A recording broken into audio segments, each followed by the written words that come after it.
Kompas Petang berlanjut, saya Tifal Solesa. Dalam pidato di depan peserta Rakernas kelima PDI Perjuangan, Ketua Umum Megawati Soekarno Putri menyapa secara khusus putrinya Puan Maharani. Megawati lalu bergurau soal tukar posisi ke Puan untuk menjadi Ketua Umum PDI Perjuangan. Ibu Megawati Soekarno Putri.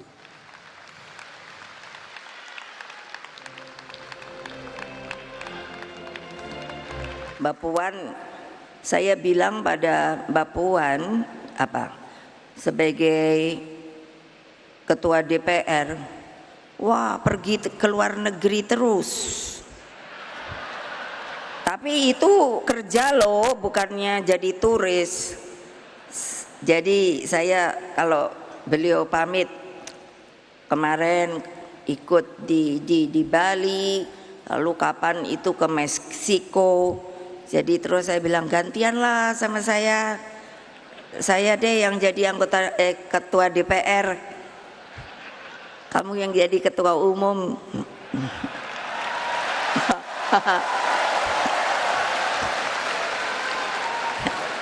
Lo enak-enak aja, masa saya yang disuruh nongkrong di sini terus keadaannya gonjang-ganjing nggak jelas.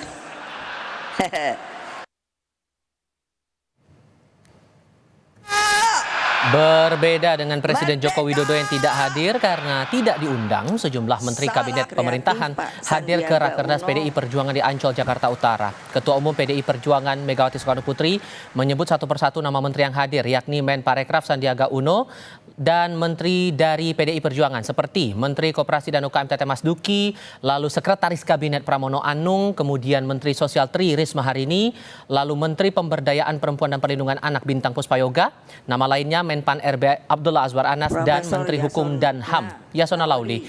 Mega pun menyebut sejumlah nama tokoh yang hadir dalam acara ini seperti Capres dan Cawapres Ganjar Mahfud, Ketua DPP PDI Perjuangan Puan Maharani, lalu Andi Wijayanto dan mantan Panglima TNI Andika Perkasa.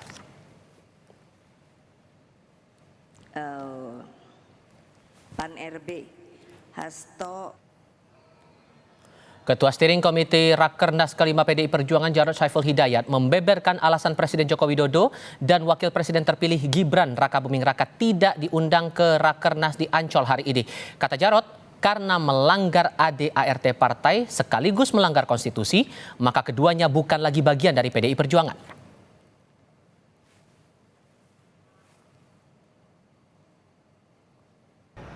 Apabila ada di antara kita anggota partai yang kemudian melanggar konstitusi, melanggar etika dan moral, maka dia sudah bukan menjadi bagian dari keluarga besar PDI Perjuangan, karena sudah bertentangan bukan hanya pada ADART partai, tapi pada konstitusi negara. Ketua Umum PDI Perjuangan Megawati Soekarno Putri menyatakan Rakernas kelima partai perlu mendengarkan suara akar rumput untuk menentukan sikap partai terhadap pemerintahan Prabowo Gibran 5 tahun ke depan.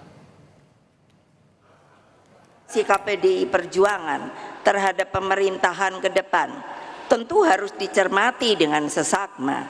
Partai harus mendengarkan semua suara akar rumput, dari yang berteriak-teriak sampai sayup-sayup, dan terus berjuang bagi terlembaganya demokrasi yang sehat. Inilah bagian daripada skala prioritas kita di Rakernas kelima ini. Apa yang saya pikirkan saat ini lebih pada tanggung jawab agar berbagai persoalan yang berkaitan dengan perekonomian rakyat mendapat perhatian serius. Selain suara arus bawah, pidato Ketua Umum PDI Perjuangan Megawati Soekarno Putri dalam Rakernas kelima partai di Ancol hari ini memberi arah sikap politik partai terhadap pemerintahan Prabowo Gibran. Atau dengan kata lain, menentukan apakah partai akan bergabung dengan pemerintahan mendatang atau berada di luar pemerintahan. Rakernas kali ini juga menarik dicermati karena untuk pertama kalinya Presiden Joko Widodo tidak diundang menyusul perbedaan dukungan di Pilpres lalu. Kami akan bahas bersama dengan para narasumber bergabung saat ini politisi PDI Perjuangan Masinton Pasaribu dan pengamat politik Ahmad Khairul Umam. Selamat sore semuanya, apa kabar? Selamat sore Mas Tifo. Baik, terima kasih Mas Umam sudah bergabung. Kami masih berupaya untuk memperbaiki komunikasi kami dengan Mas Hinton Pasaribu yang saat ini berada di Arena Rakernas di Ancol, Jakarta Utara. Mas Umam, kita selama ini belum mendengar secara langsung sebetulnya pernyataan resmi dari Ketua Umum Megawati soal posisinya dengan Jokowi begitu. Dengan tidak hadirnya atau tidak diundangnya Presiden Jokowi, apakah ini bisa dikatakan bahwa Bu Mega sudah tutup buku, tidak punya urusan, tidak punya hubungan lagi dengan Jokowi? Mas Tifo, saya pikir statement dari Bu Mega tadi sudah clear. Tutup buku itu sudah menjadi sebuah sikap yang memang terrepresentasikan secara tidak langsung. Meskipun semua kalimat itu dibungkus dalam kalimat-kalimat yang sifatnya implisit atau secara tidak langsung. Tetapi apa yang tadi disampaikan oleh Bu Mega, pihak yang goyah-goyah dalam pendirian, yang balelo, dan kemudian ada pengusiran secara tidak langsung dengan kalimat yang sangat tegas. Keluar kamu, maka besar kemungkinan kalimat pengusiran itu adalah kalimat yang secara implisit dialamatkan kepada Joko Widodo dan juga lingkaran terdekatnya, dalam konteks ini adalah keluarganya. Nah, oleh karena itu statement ini adalah sebuah penegasan untuk kesekian kalinya sikap dari PDIP dan juga Bu Mega yang begitu tegas, begitu keras kepada Joko Widodo dan juga keluarganya.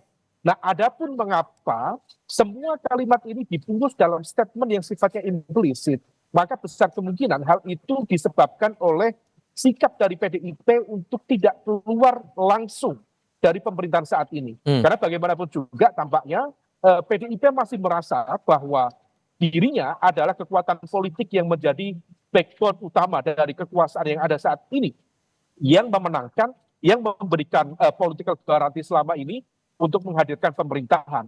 Maka tidak dibungkus dalam sebuah statement resmi, sikap resmi, keputusan resmi secara legal formal bahwa pemberhentian kepada pemberhentian kepada Jokowi dan lingkarannya dilakukan oleh DPP PDIP saat ini. Nah, ini tampaknya sengaja dilakukan mengulur waktu sampai kemudian nanti di momentum akhir pemerintahan Presiden Joko Widodo, disitulah kemudian besar kemungkinan jika kemudian dilakukan statement terbuka, termasuk juga secara legal formal dibutuhkan surat resmi pemberhentian oleh DPP, tampaknya momentumnya akan ada di ujung sari. Karena banyak komentar pedas dalam pidato 1 jam 22 menit saya catat begitu dari pukul 15.08 sampai 16.30 tadi. Komentar pedas itu bilang susah bertahan di PDI Perjuangan, berani karena pribadinya mantap, tidak goyang-goyang seperti Anda katakan tadi. Bahkan disebutkan gak usah zona nyaman-nyaman melulu. Ini tudingannya apakah kepada personal saja atau mungkin ada pihak lain yang mungkin juga dituding di sini. Tapi jawabnya nanti ya Mas ya. Kita sambil menunggu kehadiran Mas Hinton Pasaribu untuk diskusi bersama kami. Usai jeda berikut.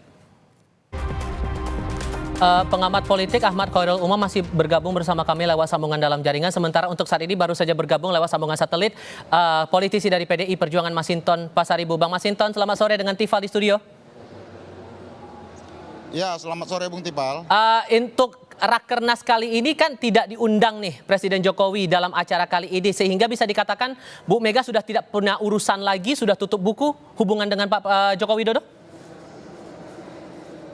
Ya, tentu agenda Rapat Kerja Nasional kelima PDI Perjuangan 24-26 Mei 2024 ini adalah bagian dari konsolidasi internal partai.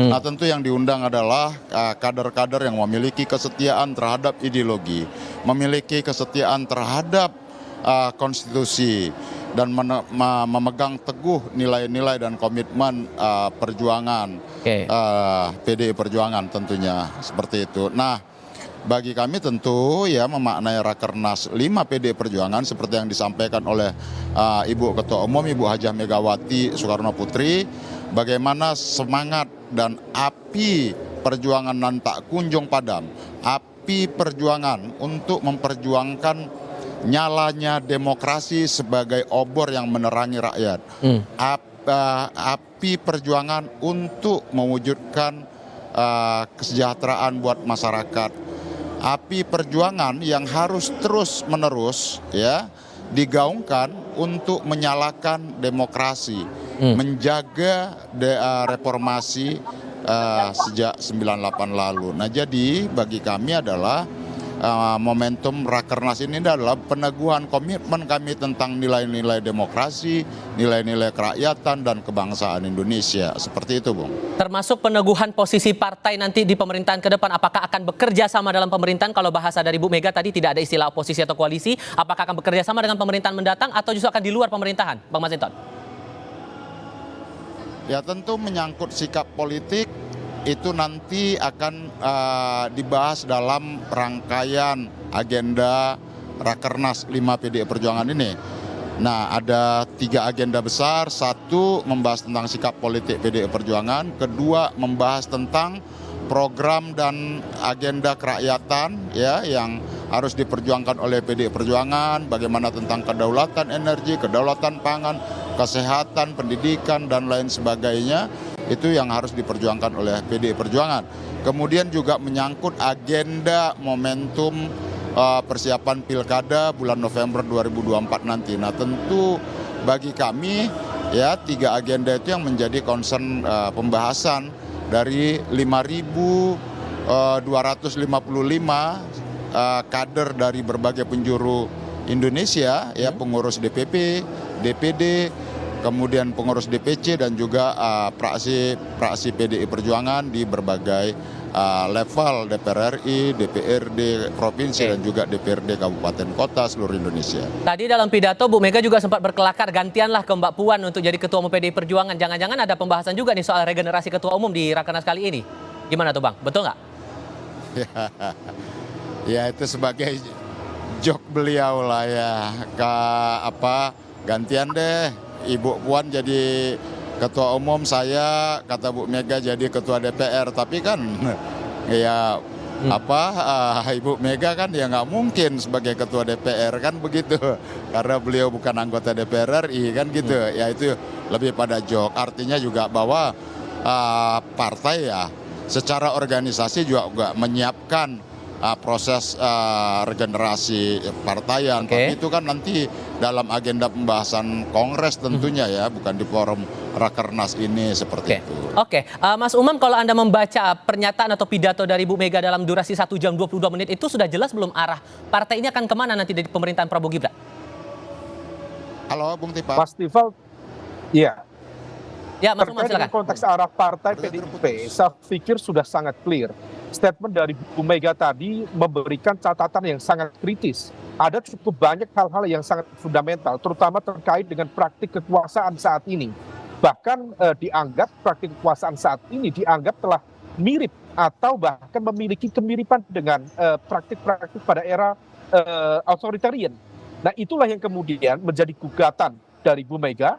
Hal itu juga ditunjukkan dalam beberapa hal. Salah satu yang menjadi concern dari Bu Mega adalah bagaimana penggunaan instrumen kekuasaan yang condong menjadi alat kekuasaan dan politik, yang justru itu membuat salah satunya pemilu dianggap oleh Bu Mega tadi sudah dimanipulasi, dijalankan dalam praktik yang abu-abu dan lain sebagainya.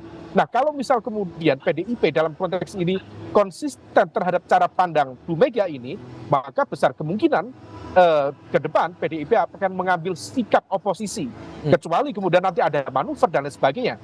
Tapi kalaupun kemudian terjadi manuver, maka besar kemungkinan itu justru akan menjadi serangan balik kepada PDIP karena dianggap goyah, tidak konsisten dengan apa yang menjadi keyakinan perjuangan politik. Tapi kemudian kalau kita kaitkan lagi dengan pernyataan Pak Hasto, disebutkan bahwa kalau masalah sikap oke akan dibahas dalam Rakernas, tapi masalah keputusan bisa jadi di Rakernas ini atau di tahun depan saat Kongres berjalan. Anda menangkapnya ini membaca situasi dulu baru menetapkan putusan atau gimana? Halo. Ya, dalam konteks ini memang bisa ini dianggap sebagai waiting time ya. Jadi dalam konteks bagaimana kemudian nanti membaca situasi. Kalaupun kemudian PDIP masih kemudian membuka ruang kompromi, negosiasi dengan pemerintahan baru, maka besar kemungkinan akan ada ekspektasi yang berbeda. Ekspektasi yang berbeda itu adalah di mana posisi PDIP tetap bisa menjadi bagian dari pemerintahan, tetapi meminta porsi untuk tetap bersuara kritis. Karena ada elemen yang di dalam kekuasaan saat ini yang tampaknya tidak sejalan dengan apa yang menjadi keyakinan PDIP. Nah, ini yang kemudian tampaknya bisa menjadi sebuah alat bargaining position.